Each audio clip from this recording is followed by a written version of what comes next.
ভালোবাসা ভঙ্গিল পর্বত শাওন চৌধুরীর বই।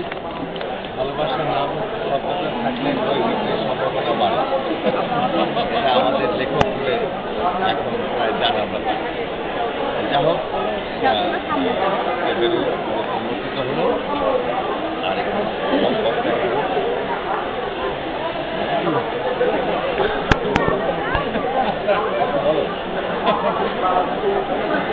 আজকে বিভিন্ন দেশে যিনি থেকেছেন, অনেক দেশে একটা অভিজ্ঞতা আছে, এমন একজন নবীন প্রাণ কবি জনাব শাওন চৌধুরী ভালোবাসার ভঙ্গিল পর্ব এই কবিতা বইটা বের করেছেন।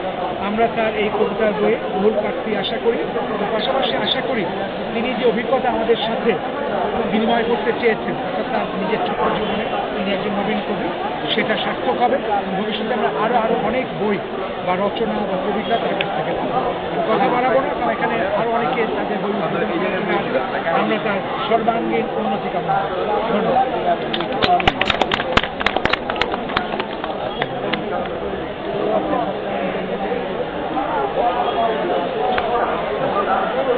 দর্শক, আমি ভালোবাসার ভঙ্গিল পর্ব এই বইটা লিখেছি। এর মধ্যে আমি আমার চিন্তা চেতনাকে, আমার দেশকে খুঁজেছি, দেশের বাইরেকে খুঁজেছি, আমার মাটির রসকে নিংড়ে নেওয়ার চেষ্টা করেছি। যতটুকু আমার ক্ষমতা তার মাধ্যমেই চেষ্টা করেছি আমাকে জানানোর জন্য, আমার দেশকে মানুষের কাছে তুলে ধরার জন্য। আপনারা যদি পড়ে কৃত হন তাহলে আমি আনন্দিত হব, আমার অনুপ্রেরণা বাড়বে। পাশাপাশি আমি আবারও চেষ্টা করব আমার দেশের আরও কিছু তুলে ধরার জন্য। আমরা আপনাদের দোয়া এবং সর্বাঙ্গীন সহযোগিতা কামনা করি।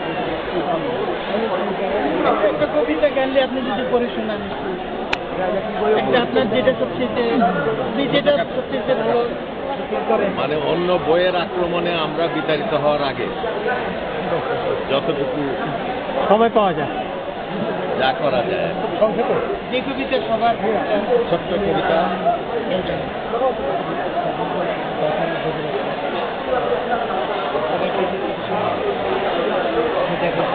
বর্ণমালা আমার হীরক অধীন। আমি নৃতত্ত্ব বিজ্ঞানী নই, জানা নেই পৃথিবীর বয়স কত। আমি ভাষা গবেষক নই, জানা নেই পৃথিবীর বুকে আছে কত ভাষা। আমি জানি একটি ভাষার কথা যা জন্ম দিয়েছে গীতাঞ্জলি, অগ্নিবীণা। যে ভাষায় প্রতিটি অক্ষর রক্তের লোহিত কণিকায় উদ্ভূত, যে অক্ষর বিন্যাসিত হয়ে তৈরি করে নকশি কাঁথা, যে অক্ষরে বাঁধে গান লালন হাসন আব্দুল আলী, যে অক্ষর জমাটে কিছু সৃজন করে সুজন বাঁধিয়ার ঘাট, যে অক্ষর তুষে পাওয়া যায় মায়ের স্তনের দুধ, যে অক্ষর মিশ্রিত জল বহমান কপোতাক্ষ নদে, যে বর্ণমালার মাথায় শোভা পায় কুঠিনুর সমহীরা, যে কবিতায় বিদ্রোহী হয় পৃথিবীর সব কণ্ঠ, যে ভাষা সৃষ্টি সুখের উল্লাসে ভাঙে শৃঙ্খল, সে ভাষায় পড়া হয় শ্রেষ্ঠ কবিতা রেসকোর্স ময়দানে। যে ভাষার অদম্য শক্তি বাঙালিকে দেয় স্বাধীনতা, সেই তুমি আমার হৃদস্পন্দিত বর্ণমালা। অ আ রক্তের দামে কেনা মহান ২১ ভাষা দিবস, আমার ভাইয়ের রক্তে রাঙানো অমর ২১শে ফেব্রুয়ারি। ৫৬,০০০ বর্গ মাইল ছাড়িয়ে সারা বিশ্বের আন্তর্জাতিক মাতৃভাষা দিবস। কৃষ্ণচূড়ার আগুনের লাল ফুলকি অথবা পলাশ শিমুলের ছায়, তুমি ভাস্বর মানুষের কথায়। এখনিতেই এই মাত্র জন্ম নেওয়া শিশুটির চিৎকারে।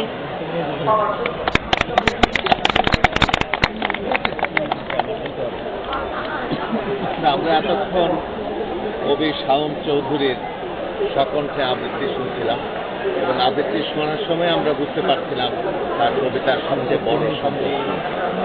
আমার ধারণা তার কণ্ঠে যে আবেগকে আমরা ধ্বনিত হতে দেখেছি, সেই আবেগ এই সারা বইটার মধ্যে পড়তে গেলে পাব। এর মধ্যে কতগুলো বিষয় আছে যেগুলো আমাকে খুব আলোড়িত করেছে। একটা হচ্ছে এই বইয়ের স্বতঃস্ফূর্ততা। মনে হয় যে অনায়াসে লেখা, অবলীলায় এই কবিতা এগিয়ে গেছে। এই অফুরন্ত ভেতরের আবেগে, যেমন ভেতরের স্বপ্নে, ভেতরের কল্পনায় এই বই এগিয়ে গেছে। কোথাও বাধা দেয় না, কোথাও আঘাত করে না, কষ্ট দেয় না। এখানে কষ্ট কল্পনার কোনো অবকাশ নেই। একটা সুন্দর বই পড়তে পড়তে মনটা খুশি হয়। আমি এটাকে এই বইয়ের একটা প্রধান গুণ বলে মনে করি।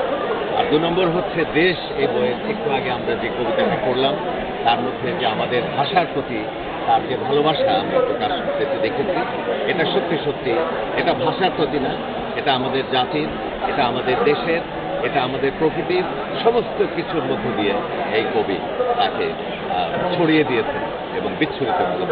এটা আমার কাছে আরেকটা বড় গুণ মনে হয়।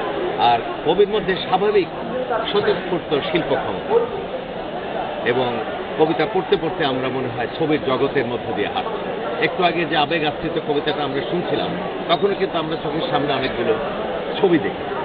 এই ছবি তৈরি করতে পারাই হচ্ছে একজন শিল্পীর সবচেয়ে বড় কাজ, এবং এই কবি সেই কাজটা পেরেছেন। আরও অনেকগুলো দিক আছে এত আলোচনা করার। আমার মনে হয় শত্রুপক্ষ আশেপাশে আছে, তারা আক্রমণ করবে। তো একটা কথা বলে আমি শেষ করবো যে তার মধ্যে ভালোবাসা আছে, শুধু দেশের প্রতি না, মানে আমরা যাকে প্রেম বলি সেই প্রেমের ব্যাপারটাও আছে। এই ভালোবাসা শব্দটা ফজল শব্দ নয়, হ্যাঁ, এর মধ্যে অনেক কিছু নিগুড় বিষয় আছে। সারা বইয়ের মধ্যে এই ভালোবাসা ছড়ানো, আমরা পড়তে গেলে সেটাকে পাবো। আর সেই সঙ্গে আছে একটা দার্শনিক চিন্তন, একটা বোধ, একটা উপলব্ধি। সেই উপলব্ধি কিসের থেকে জন্মেছে? এই জগতের বিস্ময়, প্রকৃতির বিস্ময়, মানুষের বিস্ময়, যেমন দেশকালের বিস্ময় তাকে আস্তে আস্তে চিন্তাশীল এবং ভাবুক মানুষে পরিণত করেছে। এবং সেই ভাবুক মানুষটি একসময় আমি লক্ষ্য করেছি যে কিছু ধর্মীয় অনুভূতির মধ্যে, মরমীবাদের মধ্যে সেই ভাবুকতা গড়িয়ে চলে গেছে।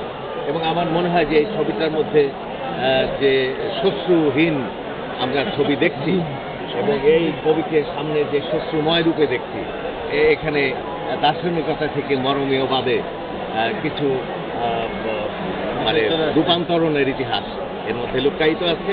আজকে এই বইয়ের বড় উন্মোচন হলো।